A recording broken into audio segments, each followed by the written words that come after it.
Welcome to easy English with Nirban. আজকে আমরা পড়ব জন কিটসের লেখা খুব ফেমাস একটা পোয়েম ওড টু অটাম। এটা ওড টু অটামের ইনডেপথ অ্যানালিসিস নয়। আজকে আমি জাস্ট পোয়েমটার মিনিংটা এক্সপ্লেন করব তোমাদের। এটা যদি তোমরা ভালো করে শোনো এবং কপি করো, একটা পেন আর একটা নোটবুক ইউজ করো, মিনিং যেগুলো বলবো সেগুলো তোমরা কপি করতে থাকো, তাহলে এই কবিতাটা নিয়ে তোমাদের কোনো রকমের ডাউট থাকবে না।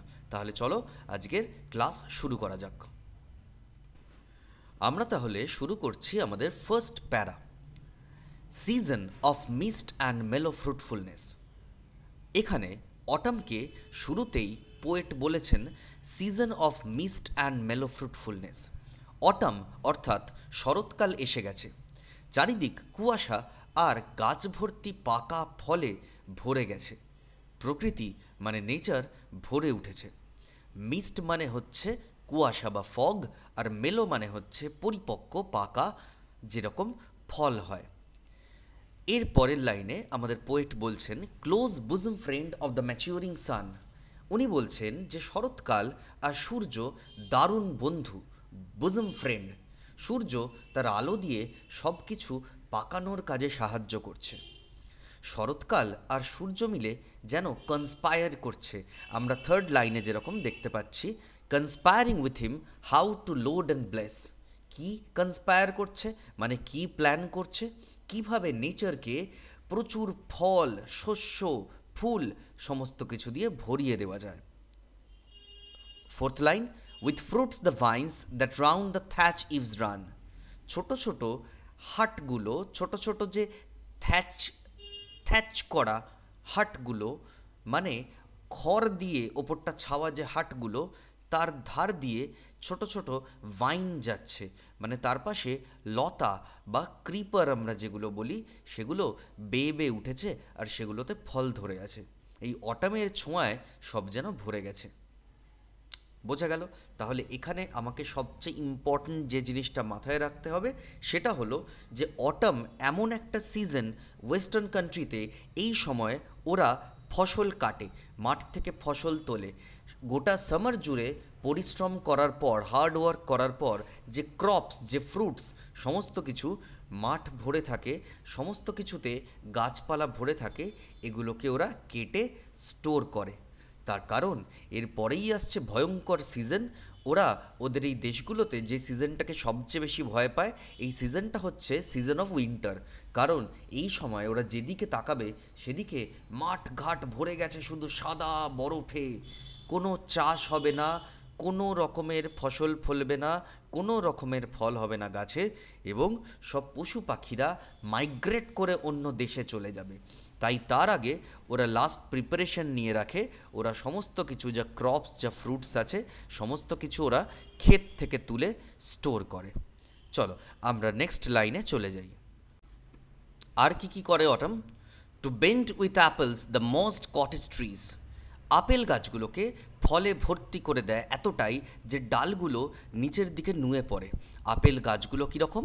আপেল গাছগুলো হচ্ছে মসি, মানে ওই গাছগুলোর গায়ে মস বা শ্যাওলা একদম ভেলভেটের মতো গজিয়ে গেছে। And fill all fruits with ripeness to the core. প্রত্যেকটা ফল একদম ভিতর পর্যন্ত পাকিয়ে দেয়, খাওয়ার জন্য একদম রেডি করে তোলে। To swell the gourd and plump the hazel shells. Gourd মানে কুমড়ো বা লাউ, সেগুলোকে ফুলিয়ে বড় করে তোলে। আর হেজেল শেলসগুলো, হেজেল হচ্ছে এক ধরনের বাদাম বা নাট, সেগুলোকেও বড় বড় ফোলা ফোলা করে তোলে। উইথ এ সুইট কার্নেল, ভিতরে মিষ্টি কার্নেল মানে শাঁস দিয়ে। টু সেট বাডিং মোর, আর আরও বেশি পরিমাণে বাডিং করায়, মানে আরও বেশি পরিমাণে বাড অর্থাৎ ফুলের কুঁড়ি গাছে গাছে ভরে ওঠে। সেই ফুল থেকে এরপরে ফল হবে এবং সেগুলো পেকে একদম খাওয়ার জন্য প্রস্তুত হয়ে যাবে। চলো নেক্সট লাইন। এর পরের যে লাইনটা আছে সেটা আগের লাইনেরই কন্টিনিউয়েশন। এর পরের লাইনটায় বলছে and still more later flowers for the bees. এই যে আগের লাইনে বলেছিল না টু সেট বাডিং মোর, মানে আরও বেশি ফুলের কুঁড়ি ফোটাবে, এর পরের লাইনে সেটাকেই কন্টিনিউ করছে, আরও বেশি ফুলের কুঁড়ি ফোটাবে, লেটার ফ্লাওয়ার্স ফর দ্য বিজ। তারপরে ফুল ফোটাবে কাদের জন্য? বীজদের জন্য, মৌমাছিদের জন্য। কারণ everybody knows that bees collect honey from flowers until they think warm days will never cease. Last অবধি বীজরা কি ভাববে যে ওয়ার্ম ডেজ মানে সামার ডেজ বোধহয় কখনো শেষ হবে না। কারণ সামার টাইম মানে কি? সামার টাইম মানে গ্যাদারিংয়ের সময়। এই ওয়েস্টার্ন কান্ট্রিজগুলোতে সামার টাইম হচ্ছে ফল বল, ক্রপস বল, হানি বল, সমস্ত কিছু কালেকশনের সময়। তাই বীজগুলো যেন ভাববে যে সামার টাইম শেষ হচ্ছে না। ওরে বাবা, কি এমন ইয়ার এসে গেল যে এখানে ভয়ঙ্কর উইন্টার চলে আসছে না, এখনও আমরা সামারের কালেকশন পেয়ে চলেছি। এর পরের লাইনে বলছে, for summer has over brimmed their clammy cells. তার কারণ সামার ওভার ব্রিম করে দিয়েছে। ওভার ব্রিম মানে হচ্ছে ওভারফ্লো করে দেওয়া। ধর তুই চা খাচ্ছিস বা কফি খাচ্ছিস, এই যে চা বা কফির কাপটা বা মগটা, এটার যে কানাটা থাকে এটাকে আমরা বলি ব্রিম।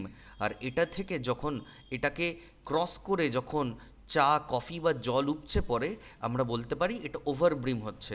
ওরা মানে এই মৌমাছিরা সারা সামার জুড়ে, সারা গ্রীষ্মকাল জুড়ে এতটা হানি কালেক্ট করেছে যে ওদের ক্ল্যামি সেলস মানে ওদের ওই চটচটে হানিকম্বগুলো, ওই সেলসগুলো, ওগুলো প্রচুর পরিমাণে হানিতে ভর্তি হয়ে গেছে এবং এখন ওভারফ্লো করছে। আর এখনও পর্যন্ত অটাম ওদেরকে এত হানি দিয়ে চলেছে যে ওরা থ্যাঙ্কফুল এবং ওরা একটু চিন্তিত, বাবা সামার কি শেষ হবে না, আমরা আর হানি কোথায় রাখবো। এটা ছিল প্রথম প্যারাটার এক্সপ্ল্যানেশন। নেক্সট ভিডিও লিঙ্কে ক্লিক করো সেকেন্ড প্যারাটার এক্সপ্ল্যানেশন পাওয়ার জন্য। আশা করছি ফার্স্ট প্যারার এক্সপ্ল্যানেশন সবাই বুঝতে পেরেছো। তাহলে চলো আমরা নেক্সট ভিডিওতে শুরু করে দিই সেকেন্ড প্যারার এক্সপ্ল্যানেশন।